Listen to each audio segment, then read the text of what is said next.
Hey, it's Eric. Regarding the title of the video, I don't think it's necessarily bad, but I just wanted to give you guys, I think it can be more damaging, especially in our society when, not even our society, but when it comes to the lawn care industry, being frugal is kind of one of the main characteristics of a lawn care owner, in my opinion, is someone that's frugal, get by with what you can, and yada yada, whatever frugal means to you. So what I have up here is McDonald's. If you were asked or given the option to own a McDonald's or to have the opportunity to own a McDonald's, to basically start a McDonald's from scratch, a franchise from scratch, or do a lawn care business, what would you do? I don't really know much about owning a McDonald's franchise other than it's made, I think it's one of the most uh, famous businesses for making people millionaires. So it's got a lot going for it. I'm not saying that I would choose the lawn care industry over owning a McDonald's franchise. I really don't know. But the analogy is this. All right. For so many people out there, that, I mean, there's thousands of lawn care businesses in my city, let alone state. And why I think the reason that is because there's a lot of small companies that don't make a lot of money because they can't, with the way that they're thinking and being frugal, and lots of other things. Who knows everything that's going on with their, the different excuses they have or situations going on or whatever. Maybe they're just not serious. I don't know. But what I wanted to do was give you guys the analogy of running a McDonald's or any restaurant or really any other business that requires a lot of upfront capital, versus the lawn care industry that you grow it over time. So, I mean, with McDonald's, let's say that you're in the process of looking into getting a McDonald's. So you don't you so this is what you need to do before you make any money. You have to pay the royalty fee to to let's say that you've gone through the process, you've done your due diligence, you like what you see and stuff like that. You have to pay them to buy the franchise. Then there's a royalty fee.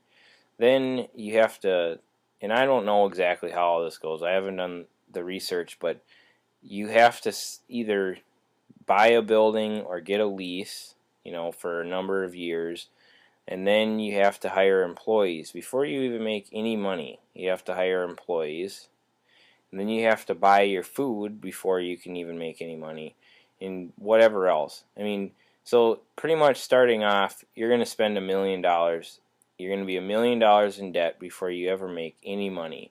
And how long are you going to have to make money before you actually make enough money to make more than what your mortgage is on all your business loans for you to actually make a profit? So there's McDonald's, and then there's people like this.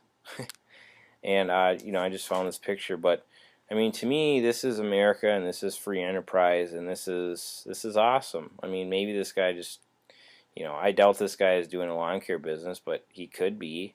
He's got his mower here, and he's going to town. He probably got the mower for trade for something, or had it. He mowed his house with it, or whatever it is, and took something that he already had laying around, and he can start generating income now, instantly. And he doesn't have to, go and get a loan and hire all these people before he starts making money. He can do it right now. And that's how most lawn care businesses start. And I think that's the reason why there's so many lawn care businesses out there, because it's so easy to start. But it's not as easy to grow a lawn care business, or to understand, once you've done that and once you know that you like the work and that you are willing to work hard, okay, but now you're so busy that you can't do anything else besides what you're doing, or there's a cap on how much money you can make in a month, and now you got to buy more equipment, but you don't really have the money because you're living off the money that you're using, that you're basically, you go out, you mow 10 yards, that's just enough money to get by on, and you don't have any money to hire someone else, you don't have any money to get more equipment.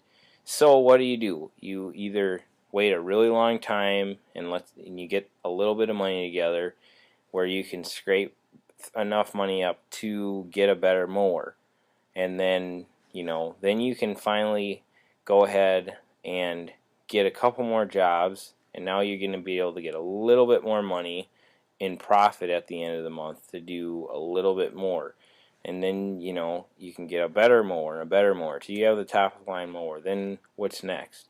And there's a lot of times where there's a tipping point of it's not cut and dry, where basically it's like that moment when you think, well, I made it, or now I'm set.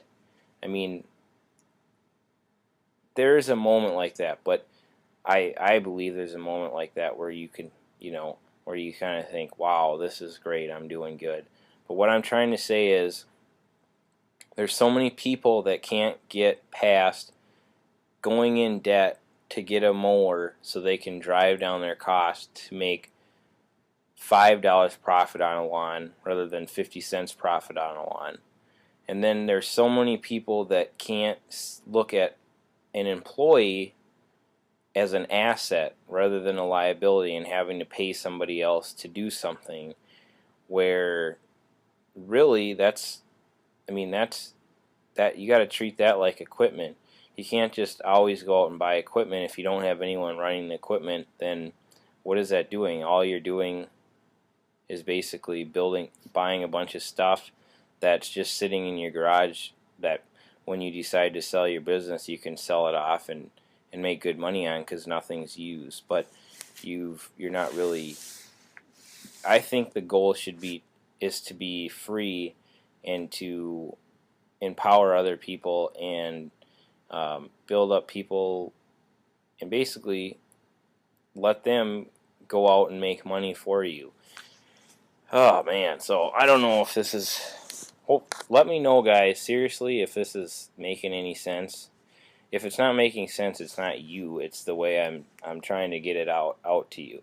But the main thing is that when in life, in business, I think that the lawn care industry is a great industry. It's something that I'm a part of. I like the fact that you can slowly build up, and you don't have to be in a super amount of debt or any debt at all. But at the same time, you don't want to be so frugal and so caught up on being proud about the fact that you are frugal or whatever it is, or you built this from nothing and now it's here, to where you can't grow because you can't see yourself going a little bit backwards, going back 2 steps to jump forward 10 steps in just a short amount of time, or taking the time to train in an employee right, or whatever it is that it could be. It could be thousands of things. And with McDonald's, everyone, if you tell someone you run a McDonald's, they're going to be like, oh wow, that's amazing, and you make all this money. Well, they probably do make a lot of money, and that's great for them. But think of all the money they had to put into it before they could even get it off the ground.